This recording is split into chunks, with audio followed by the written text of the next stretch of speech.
So, though, I don't got no popcorn, but I'm good. I got my cuddle buddy right here. The unthinkable has happened. What was once only a plot to a movie or TV show has become real. The dead have risen from the grave, hungry for the flesh of the living, not just for consumption, but to increase their own numbers with the zombie infection. You and a small group of survivors have banded together to face the apocalypse of the undead. You have some food and medical supplies, as well as a few weapons to defend yourself. But now what? Here is the top 5's essential guide to surviving the zombie apocalypse. Just saying, it's highly unlikely that he's gonna say Adidas, right? Just saying, like that's a given, right? But he should have said, I know this is like a top 5 channels, but like with Adidas like in there, like top 5, including Adidas. So it's like top 6, but like Adidas is already given. So like, yeah, just saying. Lock the doors, sit back, and pay attention. Zombie combat is a last resort. The zombie apocalypse is not a video game where you'll be scored for every one of the undead you kill. Your priority is survival, and as such, you should try to avoid any kind of contact with the zombie hordes, since engaging them in combat puts you and your group at the greatest risk. Remember that the zombie apocalypse is as much about avoiding becoming one of the undead as it is about anything else. Close quarters, hand-to-hand or knife combat is an extremely risky affair due to the possibility of infection, and if any of your group is forced into this situation, even if they are victorious, they should be put under quarantine from the majority of the group for at least 24 hours with one person, preferably armed, watching for signs of infection.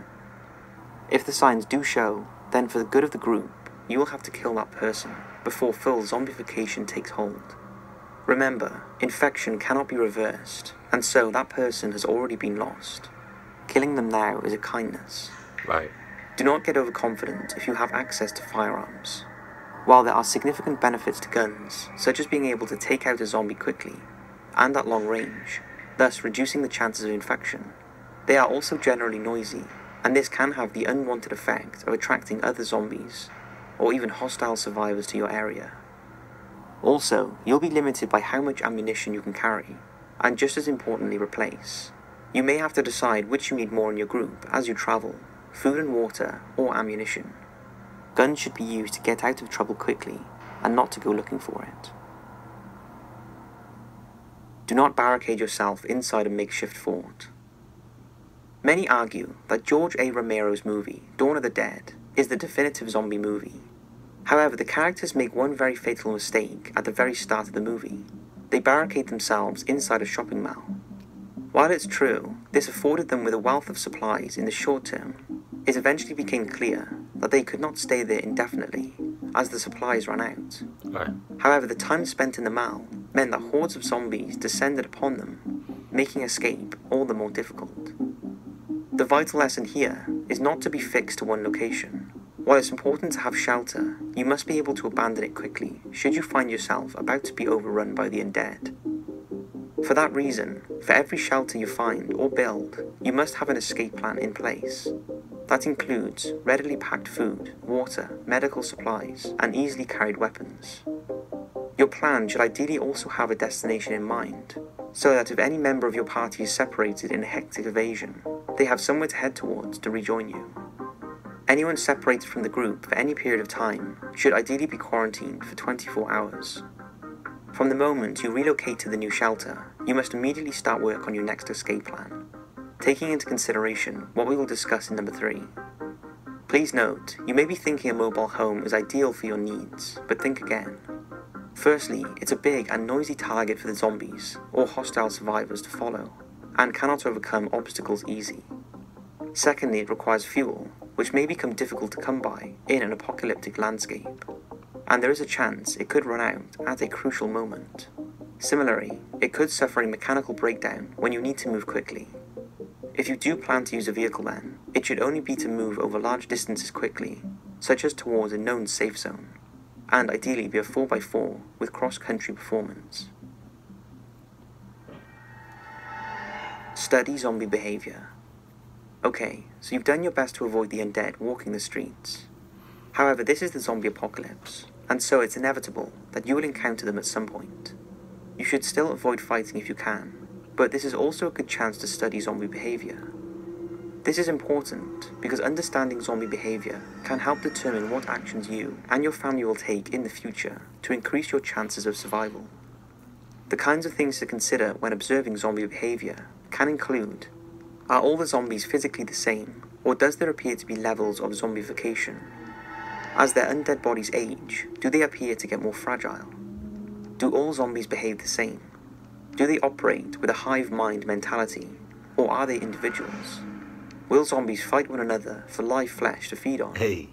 Do zombies retain basic knowledge from their previous lives? Do they have some problem-solving skills? How do zombies react to nature? Are there animals or terrain they appear to avoid? What stimulates a zombie to act? Are they attracted to certain noises or sights more than another? Maintain contact with the authorities. The general belief is that the centralized government will fall immediately upon the outbreak of the apocalypse. However, in most Western countries, such as the UK and the US, there are major disaster protocols in place should contact be lost with the national government. These protocols were devised during the Cold War and were expected to be used in the result of a nuclear war, but would also be used during the zombie apocalypse. Local government, state, country, or cities in a major disaster would be granted special powers of authority from the national government to deal with the needs of their respected areas. Their priorities would be to re-establish law and order amongst the survivors, provide medical and humanitarian assistance, and attempt to regain contact with the central government as part of a nationwide effort to restore the country. So, while you may be cursing your city councillor's name because of that speed bump he put on your route to work, he or she may one day hold the key to your salvation. In the age of 4G mobile technology, there are a number of ways to contact the authorities, providing that electrical power to mobile phone towers was maintained in some capacity. Land-based phone lines should also be tested at every opportunity, since they often operate off their own power lines. Failing that, abandoned emergency vehicles are an excellent way to communicate with the outside world, since they are equipped with portable communication equipment that not only have their own power source, but would likely already be tuned into the frequency the authorities are using. Finally, you should always keep watching the skies for the military, law enforcement, or even media helicopters. These might be difficult to communicate with if you do not have a radio, and you should always be wary of visual communication techniques, like smoke signals or signal lamps, since again, these can attract unwanted attention in your immediate area. However, observing where these aircraft are going could give an indication of the nearest safe zone. Decide who's important. Conventional thinking says that there is strength in numbers, but unfortunately, this may not be the case. The brutal reality of the zombie apocalypse is that not everyone can contribute to your group's survival, and in the harsh social economics of the situation, this may result in you having to decide to force someone out of the group for the rest to have a better chance of survival. This seems extremely cruel, but history has repeatedly shown that in survival situations, emotions such as sympathy and empathy has led to greater tragedy, with the group being lost because of one person who, through no fault of their own, is no longer able-bodied and becomes a burden on the others. Therefore, the no one gets left behind mentality should be quashed at every opportunity, and the leading numbers of the group should repeatedly declare their willingness to leave voluntarily if they become a liability to the others. This will foster an atmosphere of self-sacrifice, making it easier on the group if the time ever comes to cast one person off. Additionally, you may encounter other survivors who wish to join your group. Remember that every extra person puts that much more of a drain on your supplies, so be very careful who you allow to join.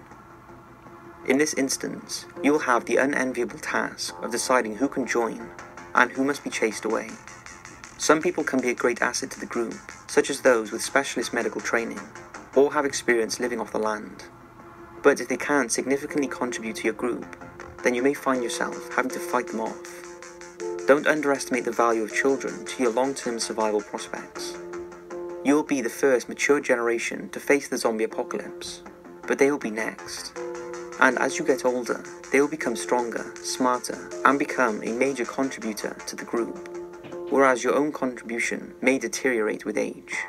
Hopefully by then, you will have joined a community in a government-controlled safe zone, or established one yourself. The zombie apocalypse will not be a short-term incident, but rather it will reshape the future of the human race. It will be down to them, not us, to carry the torch of human life into the middle of the 21st century and beyond.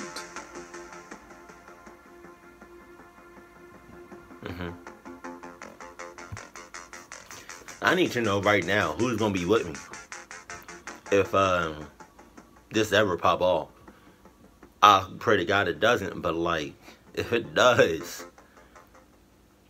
I need to know. I need the best of the best. I need top 5, top 5, top 5. I know I said top 5, but I'm top 2, and I'm not 2, and I got 1. Thought you had 1, but it's not 1. No. What? That was smooth. Y'all can't even fake on me. That was smooth like hell. But look, in all seriousness though, like, I need to know who's gonna be with me though. Like, you know, I'ma just need the best of the best. I don't need no scrubs.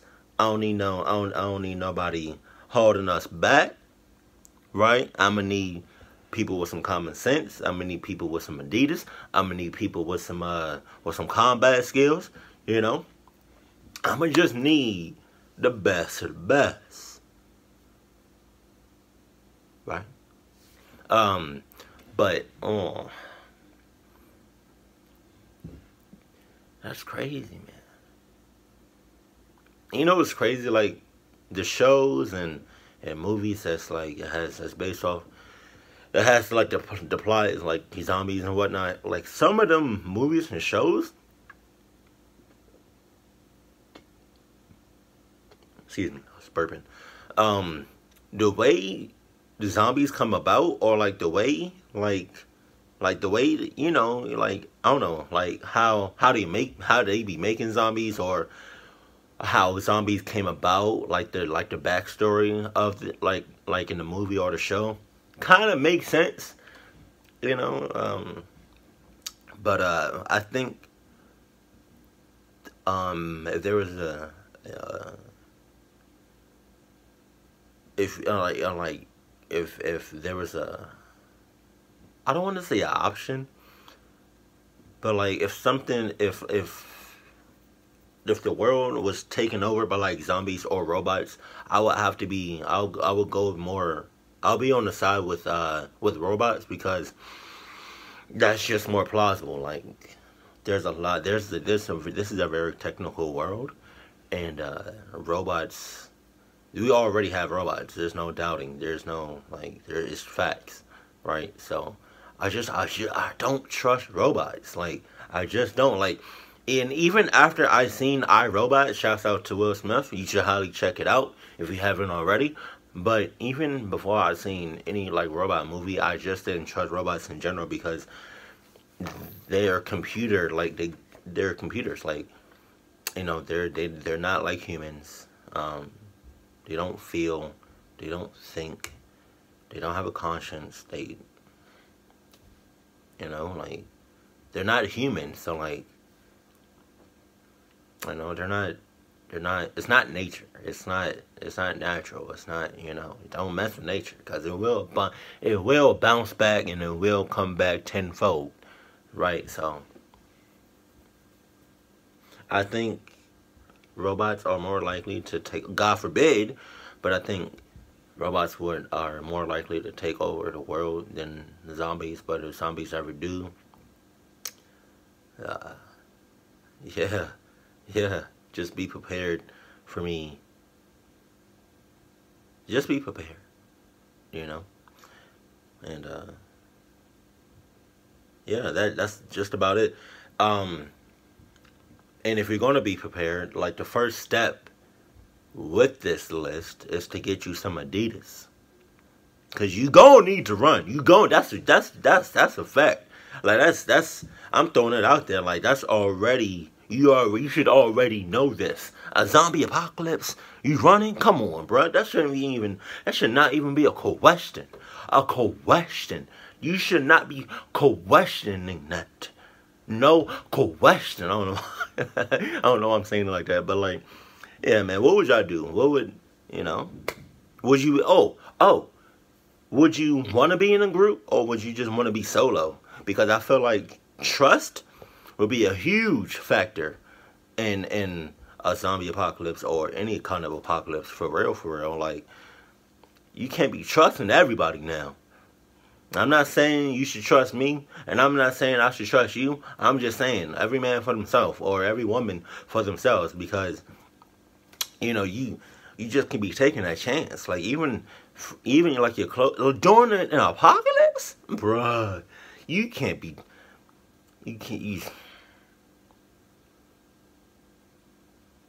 You just, only person you can trust is yourself. If that, every person for themselves. But like, I wouldn't mind a group to be in, but I would mind a group to be in. Like, I don't really care if I'm in a group, but eventually I'm gonna be out on my own. But yeah, yeah, man. Some of y'all would prefer to be in a group during a zombie apocalypse or robot apocalypse or just an apocalypse in general. Some of y'all maybe want to be on your own. Maybe you're better off on your own. I don't know. Maybe you're better off in a group. I don't know. What? Tell me in the comment section below. Do you prefer a group or to be on your own? Tell me this, so I know who I need to be with. If I want to be with somebody, I don't know. But yeah. In reality, though, like, you can say all of this, though, but like, I said once, like, it's gonna happen. But like, if it ever happens, saying it and then actually doing it are two different things. So like, yeah, you can talk all of this, but if people can talk the talk, but you better walk the walk too. You feel me? So yeah, just throwing it out there. But the first step in being ready for any kind of apocalypse is to have your Adidas first and foremost. Keep it cool, keep it classy, and I love you. Stay happy, my family.